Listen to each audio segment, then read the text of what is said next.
Olá, hoje iremos falar sobre o projeto de lei 4474 de 2020, o qual pretende extinguir os centros de formação de condutores, ou seja, que essas empresas deixem de existir. Na verdade, esse projeto ele extermina com essas empresas. Pois bem, nós iremos falar primeira mão, se esse projeto ele se choca com as convenções internacionais sobre trânsito e se choca também com as diretrizes de países até que não adotam como obrigatoriedade que o candidato passe pelo Centro de Formação de Condutores. Iremos apontar as falhas desse projeto também. Pois bem, nós temos diversas convenções sobre trânsito. Uma delas é a Convenção Viária e a Convenção de Haia sobre responsabilidades nos acidentes de trânsito. Ou seja, essas duas convenções, no qual o Brasil é signatário, elas têm por objetivo e finalidade evitar acidentes de trânsito e uniformizar o trânsito, ou seja, no qual um condutor aqui no país, no Brasil, ele possa conhecer as sinalizações e essa sinalização seja uniforme em outros países também. Portanto, ele pode dirigir o seu veículo aqui e ter conhecimento de regras de trânsito. Aqui ele vai ter conhecimento de regras de trânsito em outros países também. É assim que funciona. Então, há uma uniformização. E ali nessas convenções internacionais há diversas diretrizes aos países signatários de como tem que ser o ensino e como tem que se adotar essas sinalizações.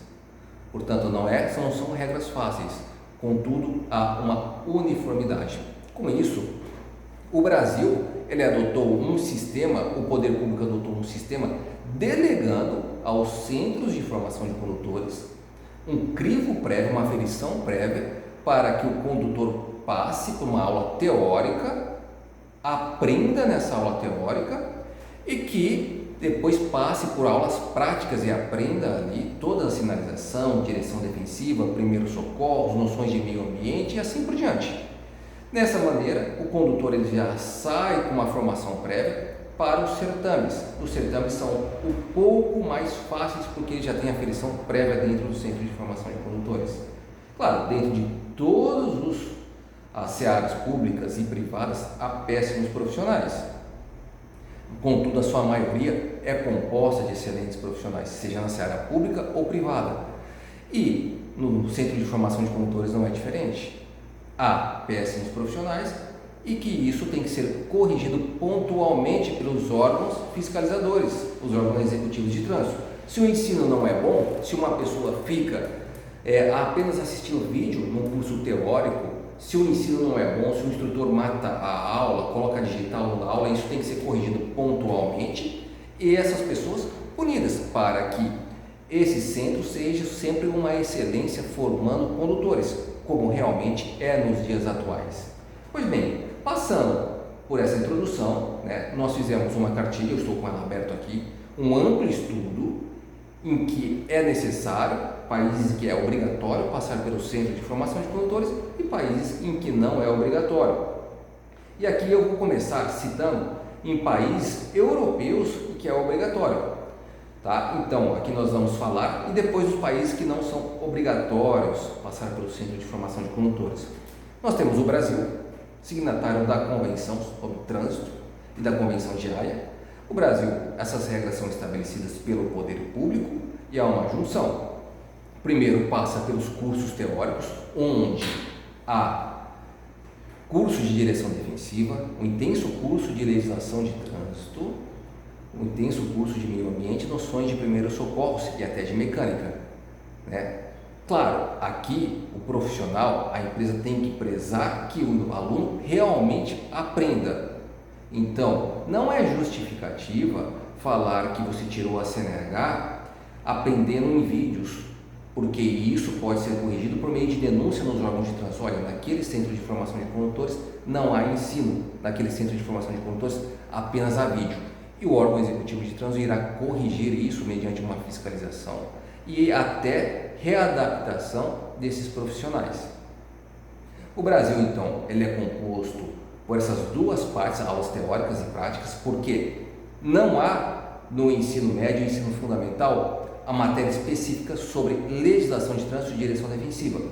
Então o poder público supriu isso após as aulas práticas e passa pelo certame né, aprovado no certame teórico, passa pelas aulas práticas.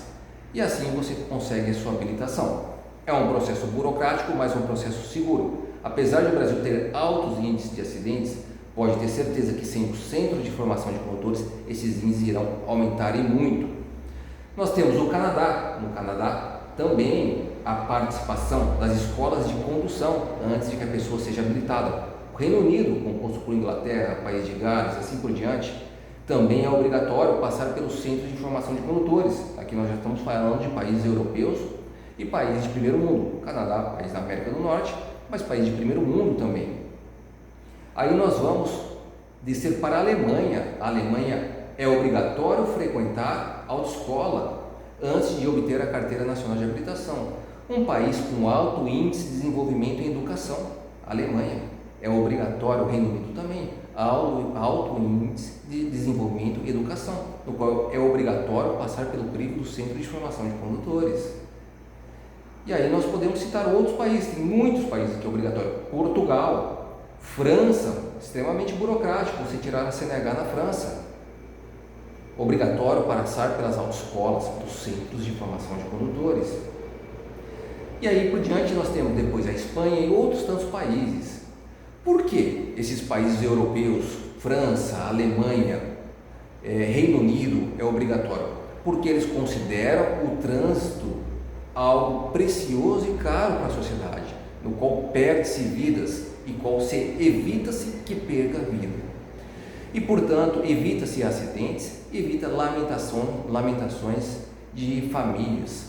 É claro, passar pelo Centro de Formação de Condutores vai evitar que ocorra um acidente? Não vai evitar, é a mesma coisa. Você ser um profissional na seara pública vai evitar que aquele profissional seja um mau profissional, ele seja um corrupto? Não vai evitar, mas há um aprendizado, há uma ética, uma moral e um aprendizado em formação seguida por essa empresa.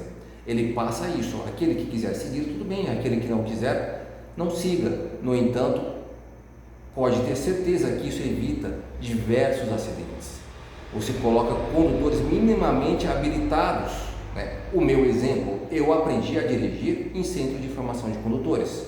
Eu passei pela prova teórica pelo Centro de Formação de Condutores. Eu realmente tive aula e foi um grande aprendizado. Até então, com 18 anos de idade, eu nunca tinha pego um carro. Foi lá que eu aprendi a dirigir. E assim por diante. Vamos falar de países em que não é obrigatório agora passar pelo crivo do Centro de Formação de Condutores. Diversos países não passam por essa aferição das autoescolas. Contudo, aqui há uma contrapartida nesses países. O que é a contrapartida? Há um endurecimento, uma dificuldade no processo de habilitação. Por que essa contrapartida? O que eu quero explicar? Esses países consideram que não passando pelo Centro de Formação de Condutores, você não está com uma aferição prévia. Então você vai estudar em casa, você vai estudar por conta. O processo de habilitação, o processo de se tirar e ser aprovado é muito mais difícil. Na Austrália, demora em média 5 anos para você pegar uma carteira definitiva lá de condução. Uma vez que a pessoa passa, né, pelo teste, numa prova teórica sobre regras de trânsito, ela pode pegar sua primeira habilitação. Essa carteira dará permissão para dirigir por 1 ano. Esse motorista não pode sair da cidade, não pode levar condutores para fora da cidade, e assim ela vai evoluindo durante 5 anos, até que ela tem 5 anos de habilitação. Aí ela pode dirigir fora da cidade, pegar a estrada, levar passageiros. Então é um processo extremamente difícil, ou seja, nós vamos ter certeza que você é um condutor habilidoso, e nesse sentido nós iremos liberar você depois de 5 anos. Você não precisa passar pelo Centro de Formação de Condutores, mas o processo de habilitação é extremamente difícil, há uma contrapartida nesses países.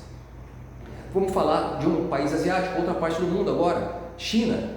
A China, o processo teórico de habilitação, só o curso teórico.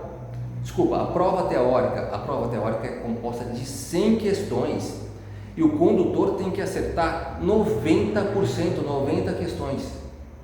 É um processo que as pessoas repetem 2, 3, 4 vezes, ou seja, há uma contrapartida, você não precisa passar pelos centros de formação de condutores, pela autoescola. Mas, no entanto, há essa contrapartida, essa dificuldade. Tá? Então é a China. Agora vamos falar dos Estados Unidos, muito citado nesse projeto de lei. Nos Estados Unidos eu vou lá e pego minha habilitação. Vamos falar um pouquinho dos Estados Unidos. Os Estados Unidos é omitido aqui no processo de habilitação dele, né? É omitido uma situação aqui. Desde as escolas fundamentais, há a matéria sobre educação de trânsito. Então, o condutor, né, quando criança, o futuro condutor, ele já vem sendo preparado para isso. Apesar dos altos índices de acidentes ainda nos Estados Unidos, fatais, com pessoas que ficam impossibilitadas até de locomoção. Agora também, eu creio que não deve se comparar os Estados Unidos com índice de educação e desenvolvimento em países como a Alemanha, como o Reino Unido. Nós sabemos que esses países eles estão em níveis superiores. Outra coisa que é omitida, quando se fala muito dos Estados Unidos, será que não é totalmente obrigatório mesmo passar pelo crivo da autoescola? Nós sabemos que os estados federados, dos Estados Unidos, eles têm uma autonomia muito maior legislativa do que tem no Brasil. Pela sua história, pelo jeito que deu, primeiro a confederação, depois a federação, o jeito que foi feito lá, o Brasil foi de forma diferente. Então eles têm uma autonomia muito maior legislativa, por isso que alguns países têm pena de morte e outros não. Pois bem, em Nova York, se o condutor ele quer tirar a habilitação com 17 anos de idade, ele tem que passar pelo crivo do Centro de Formação de Condutores, pela autoescola. Se ele quer tirar com 18 anos de idade, ele tem mais maturidade, ele não necessita passar pela autoescola. O estado da Pensilvânia, a mesma coisa, ou seja, há uma contrapartida na questão da maturidade aqui da pessoa. Quer tirar antes, 16, 17 anos de idade? Você vai frequentar uma autoescola. Agora, quando você tiver 18 anos de idade, tiver mais maturidade, não é necessário. E aí nós vamos chegar no projeto de lei, no projeto de lei 4474 de 2020, nós vamos chegar nele ainda, que ele não previu nenhum modelo, onde é obrigatório, nem outro modelo que não é obrigatório, porque ele não tem uma contrapartida de dificultar o processo de habilitação. Chegaremos lá ainda. Mas antes é interessante a gente falar do Observatório Nacional de Segurança Viária do Brasil. Um estudo feito pela Unicamp, denominado Maio Amarelo, sobre o Observatório Nacional de Segurança Viária, que coordena a campanha, cerca de 90 pessoas morrem diariamente no Brasil, vítimas de acidente de trânsito. Vou falar do ano de 2020. Em 2020, 36,7% das mortes foram ocupantes de motocicletas e 21,4% de passageiros de automóveis. Os hospitais são superlotados com pessoas com traumas em acidentes de trânsito. E há uma conscientização. Essa reportagem foi tirada da Unicamp. A Unicamp fez diversas reportagens para conscientizar a população para o perigo que é o trânsito. Ora, se essa população já é conscientizada em aulas teóricas e práticas, e mesmo assim o índice de acidente é alto, imagina sem essa obrigatoriedade. Logo de cara a gente prevê que esse projeto de lei ele não preserva a vida, ele apenas quer atingir o bolso, possibilitar que essa pessoa tire a CNH de uma forma com um custo menor. Mas nós chegaremos nisso, há a possibilidade de se manter a obrigatoriedade dos centros de formação de condutores e ainda assim diminuir os custos da CNH. Agora no que tange, feito toda essa introdução, nós sabemos disso, no que tange ao projeto de lei 4474 de 2020, nós já dá para prever que ele vai na contramão dos países europeus desenvolvidos, no qual é obrigatório passar pelo crivo dos centros de formação de condutores. Falamos no tópico 2 disso. E no mesmo sentido, choca-se frontalmente com a reportagem supracitada, tirada da Unicamp. Outro sim, caso seja intenção retirar a triagem do centro de formação de condutores, é necessário prever regras claras nesse projeto de lei de recrudescimento, ou seja, endurecimento das etapas, como ocorre na Austrália e na China. Tem que ter uma contrapartida. Eu vou tirar a educação do trânsito, eu vou tirar completamente, porque o Brasil não tem um ensino fundamental. Então eu tiro a educação do trânsito, mas eu não faço uma contrapartida endurecendo, dificultando o processo de habilitação. Como que vai ser isso então? Esse projeto de lei pretende que você tire a sua CNH como se fosse um RG, vá lá no balcão e pegue ela? É só isso? Sem ter uma contrapartida para preservar a vida da sociedade, para preservar a sociedade de acidentes de trânsito? Esse projeto de lei a gente verifica que ele é falho do começo ao fim. Até poderia, se ele quisesse, colocar facultatividade do Centro de Formação de Condutores, mas de outra forma, como é previsto na China, na Austrália, até nos Estados Unidos. Você quer tirar com uma idade inferior, vai passar pelo Centro de Formação de Condutores. Quer tirar com 18 anos, 19, onde você tem a capacidade plena, completa já, para os atos da vida, aí tudo bem. Só que antes você passou pelo ensino fundamental ou esse ensino fundamental projetando você para ser um futuro condutor, o que tem no Brasil, o que não tem no Brasil.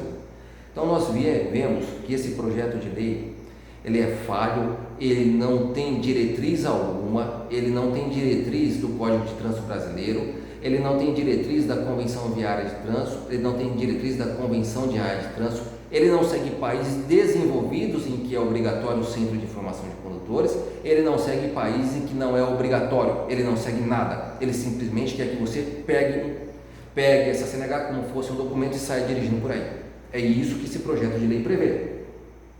Bom, e ainda esse projeto de lei não explica diversas situações, Ele não explica como que esses instrutores, que ele fala que as aulas poderão ser dadas por instrutores independentes. Hoje, nós temos dentro do Centro de Formação de Condutores, conforme resolução CONTRAN, sala de aula com ar-condicionado, com projetor, com slide, banheiro feminino, banheiro masculino, banheiro adaptado para portadores de necessidades especiais, veículos com ar-condicionado adaptados, diretores, diretor geral, diretor de ensino, quais são verdadeiros gestores que fizeram 220 horas de curso, legislação de trânsito, noções de direito empresarial, direção defensiva, noções de direito administrativo e de administração de empresa, para gerenciar os instrutores de trânsito, que também fizeram 180 horas de curso. Nós temos esses profissionais habilitados dentro dessas empresas. Temos salas de secretaria, salas de recepção, sala de coordenação e muitos deles até têm mini cidades do trânsito, onde tem projeto com escolas e tem mini carros, e também com sinalizações, e colocam os alunos da escola com 10, 12 anos para fazer aula lá dentro, para ver como que funciona o trânsito. Tem autoescolas que tem projeto dessa forma, com parceria com o município. Então, nós temos toda a estrutura para o Centro de Formação de Condutores. Toda essa estrutura, que se ele cometer uma fraude ou cometer algo ilícito, está credenciado, o Detran sabe onde é o ponto dele, vai lá, fiscaliza, corrige a situação. Agora, o projeto de lei não explica como isso aconteceria com os instrutores independentes. Os instrutores teriam pontos clandestinos, capturariam aula na sua residência, sem nenhum conforto, sem seguir as diretrizes da Convenção de Viena, sem seguir diretrizes da Resolução 789/2020 do CONTRAN, ou mais, capturariam aula e matrículas por site. Como que o Detran iria fiscalizar todos esses pontos de instrutores? Porque uma autoescola pode ter até 4 instrutores, o mínimo é 4 instrutores, 2 instrutores, um de carro, um de moto, porque tem que ter 4 veículos. Tem autoescolas que tem 10 instrutores. Nós estaríamos tendo pontos e pontos de instrutores para todos os lados, distinguindo as autoescolas. Como que o Detran iria fiscalizar essas aulas, se realmente estavam sendo dadas? Ora, nós estamos vendo que esse projeto de lei, ele trabalha, vai ao encontro das fraudes. Não falando que os instrutores vão cometer fraudes, mas facilita aulas fraudulentas, porque não teria mais fiscalização e, se tivesse, não teria efetivo suficiente para fazer isso os órgãos executivos de trânsito. Então esse projeto ele vai na contramão do que fala as convenções, vai na contramão da fiscalização, vai na contramão de querer imprimir um bom aprendizado, vai na contramão da ética, da moral, facilitando a fraude e criando um caos no trânsito. A consequência é criar um caos no trânsito. Não tenha dúvida disso, que o projeto de lei é simplório, sem argumentos plausíveis, sem nada que consolide as suas ideias. transparecendo apenas que se quer atingir só o bolso. Falaremos disso.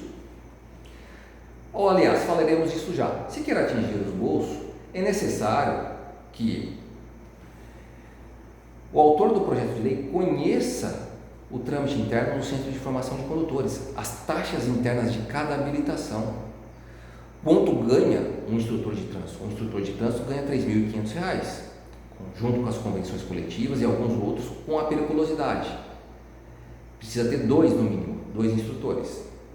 Fora isso, o INSS, os encargos tributários. Precisa ter o diretor-geral e o diretor de ensino, cada um mais 3.500. E mais aluguel, os veículos. Há um empreendimento de grande porte aqui já, em Centro de Formação de Condutores, no qual há elevados gastos. E há muitas taxas no meio disso, que é do poder público, taxas que são até previstas por portarias, que não dá para concordar. Taxa é um tributo que tem que ser previsto por lei.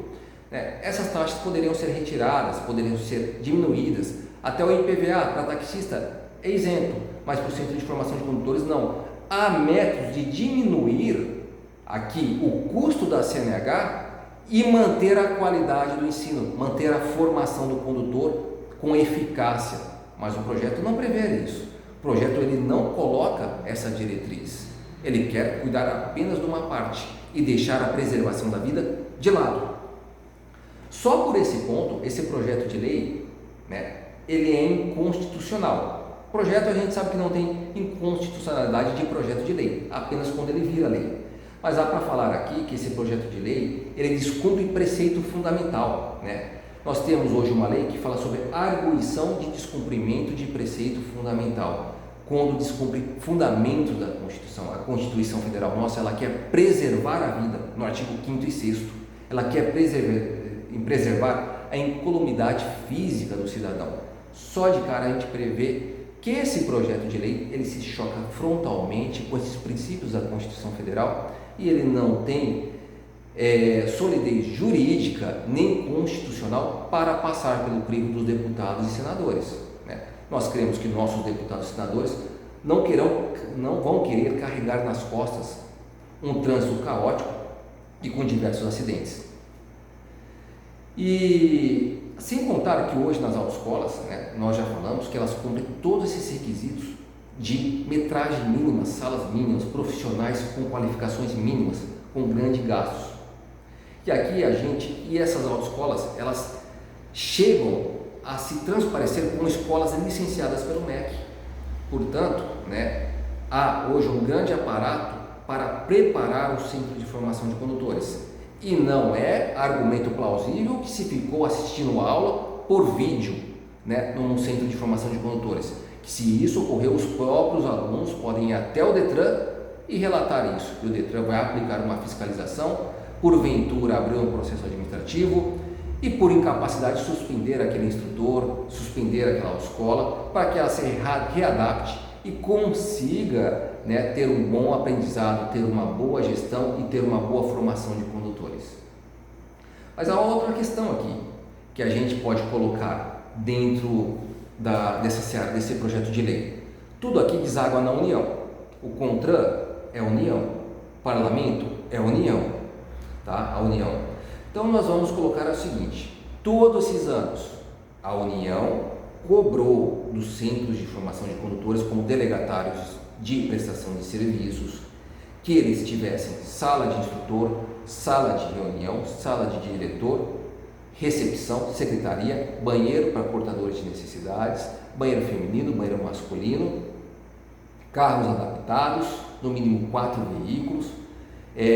Às vezes tem uma cantina, ar-condicionado, ou seja, uma comodidade e um conforto.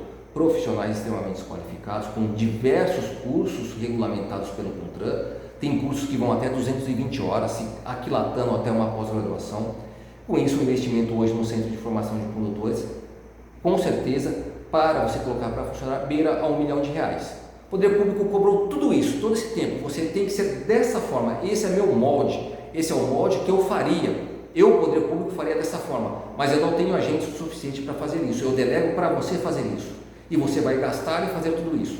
Agora a União vem com um projeto de lei para extinguir, facultar essas empresas. ou seja, levando diversas empresas à falência. Isso não é um comportamento contraditório, não é um comportamento torpe, cobrar uma coisa para depois retirar, te dou com uma mão, retiro com a outra. Isso não é um comportamento torpe? É claro que é. Não tenha dúvida que esse comportamento torpe, se aprovado, vai gerar avalanche de ações de indenizações na justiça, porque cobrou-se muito dessas empresas para depois tirar. Tem empresas que estão sendo credenciadas, que eu conheço, estão sendo credenciadas agora, que foram credenciadas no mês passado e gastaram tudo isso. Aí vem um projeto de lei para retirar isso delas. É lógico, isso é um comportamento contraditório. Isso vai ocasionar milhões, avalanches de processos na justiça e muitas ações serão julgadas procedentes, outras não sei como vai ser, mas pode culminar em grande desgaste financeiro para a União. Se nós pegarmos 5 centros de formação de condutoras que investiram 1 milhão de reais cada um, nós estamos falando já de 5 milhões de reais, sendo que no Brasil nós temos em média quase 5 mil centros de formação de condutores. Imagina o que vai virar isso. Então esse projeto de lei, juridicamente, ele não está pensando sequer nas consequências para os cofres públicos e para as avalanches de ações judiciais que irão abarrotar a justiça.